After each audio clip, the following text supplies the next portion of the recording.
사무엘상 27장.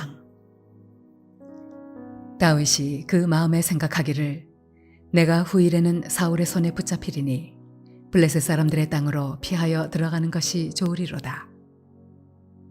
사울이 이스라엘 온 영토 내에서 다시 나를 찾다가 단념하리니 내가 그의 손에서 벗어나리라 하고, 다윗이 일어나 함께 있는 사람 600명과 더불어 가드왕 마옥의 아들 아기스에게로 건너가니라.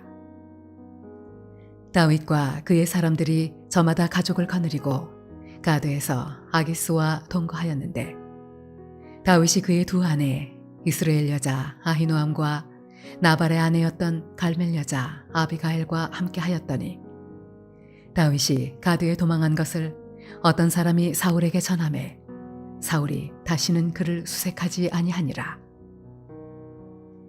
다윗이 아기스에게 이르되 바라건대 내가 당신께 은혜를 입었다면 지방 성읍 가운데 한 곳을 내게 주어 내가 살게 하소서. 당신의 종이 어찌 당신과 함께 왕도에 살리이까 하니, 아기스가 그날에 시글락을 그에게 주었으므로 시글락이 오늘까지 유다 왕에게 속하니라. 다윗이 블레셋 사람들의 지방에 산 날수는 1년 4개월이었더라. 다윗과 그의 사람들이 올라가서 구술 사람과 기르스 사람과 아말렉 사람을 침노하였으니 그들은 옛적부터 수울과 애굽 땅으로 지나가는 지방의 주민이라.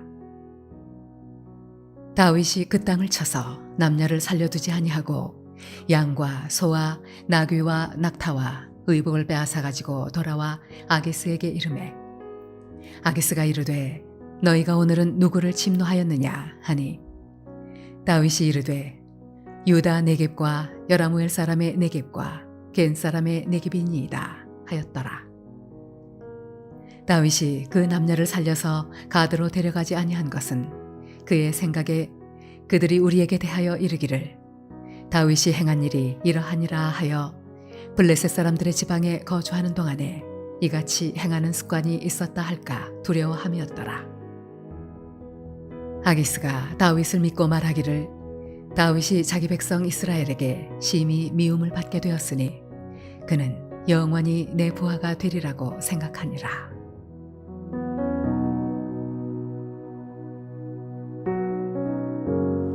주 안에 사랑하는 성도님들, 오늘 사무엘상 27장 1절부터 12절까지의 말씀을 함께 나누도록 하겠습니다. 다윗은 사울을 피해서 이스라엘 내에서 도망을 다니는 것은 더 이상 아무런 소용이 없는 일이다 라는 그런 판단을 내리고 대안을 찾습니다. 왜냐하면 사울이 변화될 여지가 보이지 않았고, 그리고 사울이 자신을 향한 시기 질투심에 빠져서 자신을 죽이려 하는 일도 중단할 리가 없어 보였기 때문이죠. 이제 다윗이 선택할 수 있는 수단은 이스라엘 땅을 벗어나는 것 외에 없다라는 것을 다윗은 알게 되고 결국 블레셋 사람들의 땅으로 도망을 가게 됩니다. 다윗의 심정이 어땠을까요? 다윗은 그와 함께하고 있는 600명을 책임져야 되는 그런 사람으로 당장 거처할 것도 확실하지 않고 자신을 따르는 무리들에게 안전을 보장해 줄 수도 없는 그런 상황에 이스라엘 내에서의 어떤 곳이 아닌 그것도 블레셋 땅으로 도망을 가야 되는, 그렇게 도망가게 해야 되는 다윗의 마음이 어땠을까? 참 막막하고 절망적인 그런 현실이었지 않겠는가, 그런 생각이 듭니다. 그러나 우리가 이 대목에서 잘 보아야 될 것은 다윗이 지금 블레셋으로 향하겠다라는 마음을 먹고 결단하는 이 일이 단순히 다윗의 어떤 생각으로 인해 이루어진 일이 아니라는 점입니다. 하나님의 섭리가 그 가운데 함께하고 있다는 것이죠. 그게 왜 하나님의 섭리가 함께하고 있는 일이냐? 지금 사무엘서 저자는 이제 곧 사울은 전쟁에서 스스로 목숨을 끊게 됩니다. 근데 다윗이 블레셋으로 감으로 인하여 사무엘서 저자는 사울의 죽음과 다윗은 무관하다라는 점을 강조해 주려 하고 있습니다. 비록 다윗이 억울하게 누명을 쓰기도 하고 모함을 당하기도 하고 공격을 당하기도 했지만 다윗은 끝까지 의로운 자의 자리에서 그 악에 대항하지 않고 하나님 뜻 안에 있으려 했던 것입니다. 사울을 죽게 만든 것은 다윗이 아닙니다.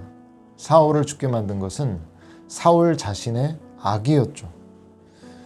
사울의 눈에는 눈의 가시와 같은 다윗만 사라지면 평화가 올 것이라고 여겼지만 사울은 그 과정에 그 자신이 악인이라는 사실을 입증하고 있었을 뿐입니다. 늘 시기심에 질투심에 사로잡혀 있고 어떻게든 다윗을 죽이려는 계획과 음모에만 집중하고 있었으니 그의 그러한 악은 결국 비참한 죽음으로 결말을 맺게 된 것입니다. 오늘 지금 이 본문의 다윗의 현실이 아무리 비참하고 절망적일지라도 실망할 필요가 없는 것은 바벨론으로 도망하고 있는 그때에도 하나님께서 그와 함께하고 계시기 때문입니다. 다윗은 장차 하나님께서 그가 의의 길을 걷기 위해 그토록 애썼던 그 모든 것에 대한 보상을 해주실 것입니다. 결국 이스라엘의 온전한 왕이 되죠. 그죠? 사울이 현재 상황에 만족해서는 안 되는 것은 그가 계속해서 악인의 길을 향해 걷고 있기 때문입니다. 그가 회개하지 않는다면 그는 결국 그 악으로 인해 비참한 결과를 맞이하게 될 것입니다.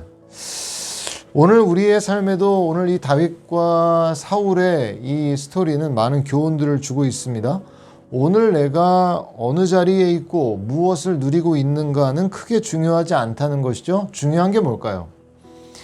오늘 나의 삶의 자리에서 묵묵히 의의 말과 행동을 씨 뿌리고 있는가?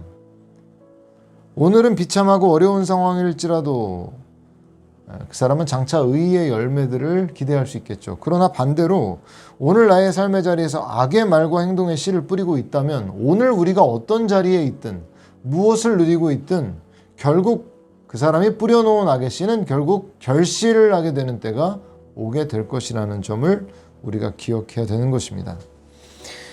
다윗은 결국 바벨론으로 향하게 됩니다. 그래서 아기스로부터 시글락 땅을 부여받게 되는데 그는 그곳에서 그술 사람과 기르스 사람과 아말렉 사람을 침노합니다. 왜일까요? 왜 그곳에서 다윗은 전쟁을 해야 된다고 생각했을까요?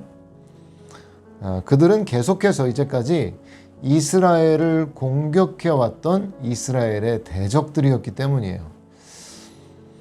사명자는 결코 환경이 어려운 상황이라고 해서 자신의 사명을 잃어버리지 않습니다. 진정한 사명자라면 언제든 자신의 사명과 관련된 일을 맞닥뜨리면 가슴이 뛰게 되어 있고 그 일을 어떻게 해서든 물러서지 않고 이뤄내려 할 것이기 때문입니다. 다윗은 아무리 그가 블레셋 땅으로 도망해서 얹혀 살고 있다고 해도 하나님의 백성으로서 하나님을 위해 하나님의 대적과 싸워야 한다는 사실을 놓치지 않은 것이죠. 그래서 이스라엘을 오랜 시간 동안 괴롭혀왔던 그 대적들을 향한 의분이 일어나 그들을 쳐서 패배시킨 것입니다. 성도님들은 혹시 하나님으로부터 어떤 사명을 받으셨습니까? 오늘 그 사명을 이루어드리고 있습니까? 그 사명을 이루려는 데 있어 늘 상황이 핑계거리가 되고 있지는 않습니까? 전도는 오늘이 아니라 내일도 할 수 있고 교회 사역은 오늘이 아니더라도 언제든지 할 수 있다. 그러나 진정한 사명자의 마음은 말씀드린 것처럼 언제든 하나님께서 맡기신 사명을 그 상황을 맞닥뜨릴 때 하나님을 위한 그 마음들이 일어나게 되어 있고 가슴이 뛰게 되어 있는 것이죠.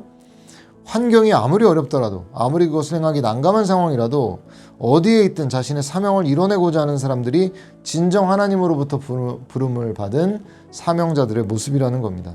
사도 바울을 보십시오. 사도 바울은 예루살렘에 들어가기 전에 그가 예루살렘으로 들어가면 어떤 일들이 있을 것을 예언자들을 통해 다 이야기를 듣습니다.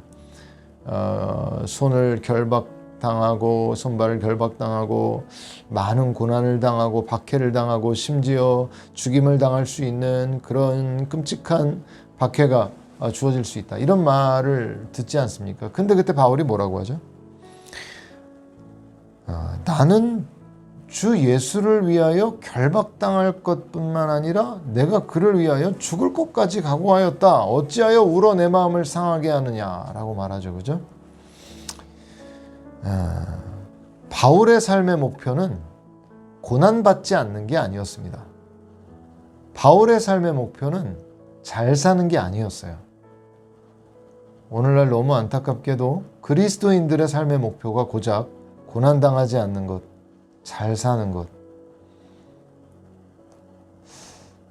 바울의 그 모습과는 우리가 오늘 너무 멀리 떨어져 있는 것 아닌지 한번 돌아봐야 합니다. 바울의 삶의 목표가 무엇이었죠? 오직 주 예수께 받은 사명, 그 주 예수의 복음을 전하는 일을 위하여는 나의 목숨을 하나도 귀한 것으로 여기지 않겠다, 이렇게 말했죠.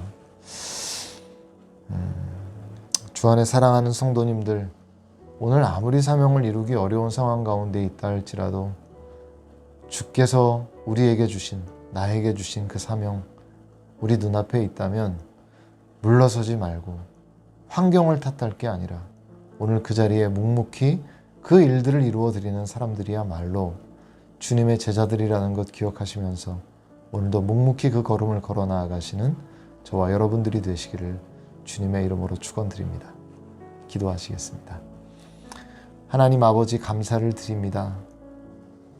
때로는 주의 일들을 이루어 드리는데 참으로 어렵고 힘들고 고통스럽고 억울하고 괴로운 상황들이 올 때가 있습니다. 그러나 하나님, 우리의 삶의 목표는 괴롭지 않는 것도 아니요, 고난당하지 않는 것도 아니요, 오직 주 예수께서 우리에게 주신 그 사명을 이루어 드리는 것, 그것만이 우리의 진정한 삶의 목표입니다. 오늘도 그 일을 이루어 드리기 위하여 물러서지 말게 하시고 하나님을 위하여, 그 뜻을 위하여 묵묵히 그 걸음을 나아가는 우리 모두가 될 수 있도록 축복하여 주옵소서. 감사와 모든 영광 주 하나님께 올려드리며 살아계신 예수님의 이름으로 기도드렸습니다. 아멘.